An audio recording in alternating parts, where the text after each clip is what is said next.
श्री स्वामी समर्थ. स्वामी म्हणतात, अपमानाचा बदला भांडण करून नव्हे तर समोरच्या व्यक्तीपेक्षा जास्त यशस्वी होऊन घ्यायचा असतो. बरोबर का नाही? श्री स्वामी समर्थ. श्री गुरुदेव दत्त. बरोबर असेल तर नक्की श्री स्वामी समर्थ लिहा. चला, आज आहे गुरुवार आणि योगायोग बघा. गुरुवारच्या दिवशी मस्त असा पिवळा रंग आलेला आहे, जे की स्वामी समर्थ महाराजांना खूप आवडतो. आणि आज आपण गुरुवारच्या दिवशी स्वामी समर्थ महाराजांना त्यांना जी आवडते फूल मंजुळा त्याचीच माळ घातलेली आहे, म्हणजे तुळशीच्या मंजुळाची. चला, आज उपवासाला करायचे आहेत. म्हणजे आजची थाली आहे भगरीचे थालीपीठ. तर मी अर्धा तास अगोदरच हे भगर भिजू घालून घेतलेली होती. धुवून स्वच्छ घेतलेली आहे 2-3 पाण्याने. पाणी सगळं निथळून घ्यायचंय. पीठ वगैरे काहीच वापरलेलं नाही आणि वापरणार पण नाही. ही भगर यामध्ये घ्यायची आहे. पाणी टाकून नाही तर आपल्याला अशी एकदम कोरडीच मिक्सरला काढायची आहे. आणि यामध्ये टाकल्या 2-3 हिरव्या मिरच्या. चला, त्याला मिक्सरला काढून घेते. हे बघा, अशा पद्धतीने काढलेलं आहे आणि थोडस ओलसरच झालेलं आहे. बघूया आता. यामध्ये टाकूया साबुदाणा. मुठीनं 2 मुठी साबुदाणा घातलेला आहे. ह्याला ठेवूया बाजूला. यामध्ये टाकूया शेंगदाण्याचं कूट आणि याला एकदा फिरून घेऊया मिक्सरला. चला, आता हे झालेलं आहे काढून. त्याला घेऊया आपण काढून. हे बघा, एकदम घट्टसर झालेलं आहे. याच्यामध्ये घेऊया काढून.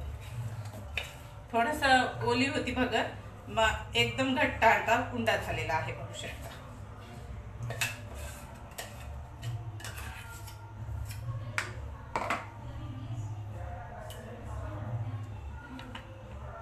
पीठ वगैरे पीठ असेल भगरीचं तर ते पण चालतं.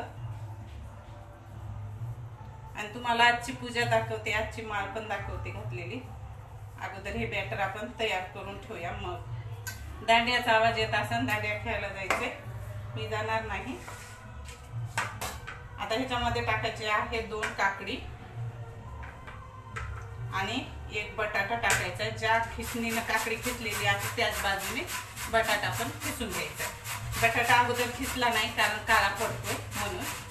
आणि आजचा रंग आहे पिवळा. व्हिडिओ पूर्ण पाहायचा. आवडल्यास नक्की लाईक करेल जा, सबस्क्राईब करा, शेअर करा आणि फॉलो करा. आता बटाटा धुवून घेतलेला आहे, जे सालपट काढल्याच्या नंतर. आता खिस केल्याच्या नंतर धुवायची काही गरज नाही. असे उपवासाचे खूप काही प्रकार बनवले जातात, पण खाल्लं पाहिजे इतकंच.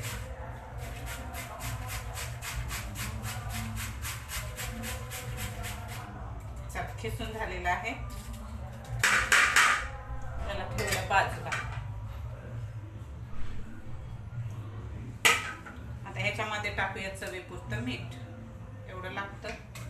आता हे घेते प्लेट मध्ये काढून आणि याला छान मिक्स करून घ्यायचं. ती म्हणली आज थालीपीठ कर, भगर दळून आण म्हणली, थालीपीठ खायचे. तर मग मी म्हणलं भगर तर दळून आणली नाही, पावसाचं वातावरण आहे त्याच्यामुळे गेलेच नाही बाहेर. मला चला हेच. चला, मिक्स झाले छान. आता लगेच लावून घ्यायचे थालीपीठ. बघा, घेतले दही.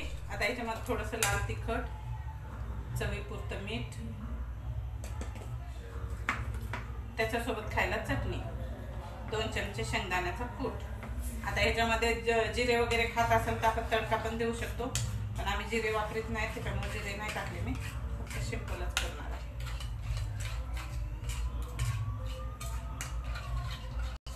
चला, चटणी तयार झालेली आहे. आता आपण थालीपीठ लावूया. बाजूला ठेवलेला. तर बघा, तवा ठेवलेला आहे आणि तवा गरम झालेला आहे. थोडस तेल टाकले मी. आता आपल्याला हातानंच हे बॅटर टाकून घ्यायचं आहे. थापायची वगैरे गरज नाही कारण हे पातळ केले छान.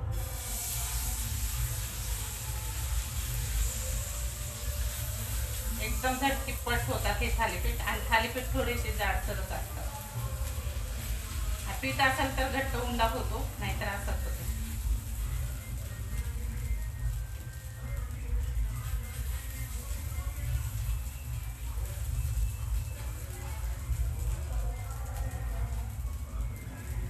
मध्ये एक छिद्र पाडूया म्हणजे सगळीकडून भाजून. पाणी जवळच ठेवायचं आहे. आता ह्याच्यावर आपण थोडंसं तेल टाकू आणि छान भाजून घ्यायचंय बरं का. भाजू छान द्यायचे, दोन्ही बाजून भाजल्याच्या नंतरच उलटायचं.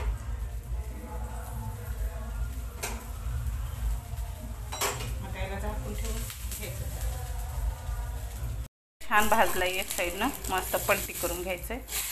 पाहू शकता एकदम छान असा रंग आलेला आहे, मस्त कुरकुरीत.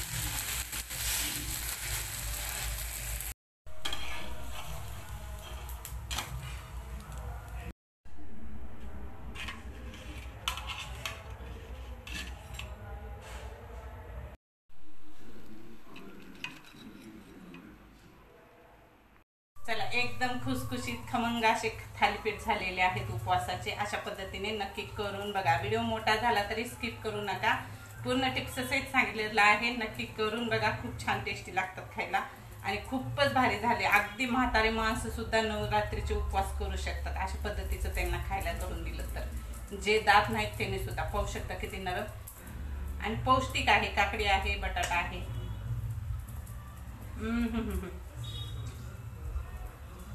एकदम भारी झालेला आहे. नक्की करून बघा. आवडल्यास नक्की शेअर करा, फॉलो करा, सबस्क्राईब करायला विसरू नका. श्री स्वामी समर्थ, श्री गुरुदेव दत्त. चला आजची पूजा दाखवते आणि माळ कोणती घातली दाखवते. आजची पूजा आणि ही माळ घातली. आपलं धान इथपर्यंत आलेलं आहे आणि छान असं आलेलं आहे. आणि ही माळ घातलेली आहे आज तुळशीच्या मंजुळा, कारण स्वामी समर्थ महाराजांना तुळशीच्या मंजुळा खूप आवडतात. आणि दिव्यात आज पण फुल झालेलं आहे मस्त तयार. हे बघा, स्वामी समर्थ महाराज छोटेसे आहेत, कीर्ती महान आहेत त्यांची, रेणुका देवी. चला तर मग बाय बाय.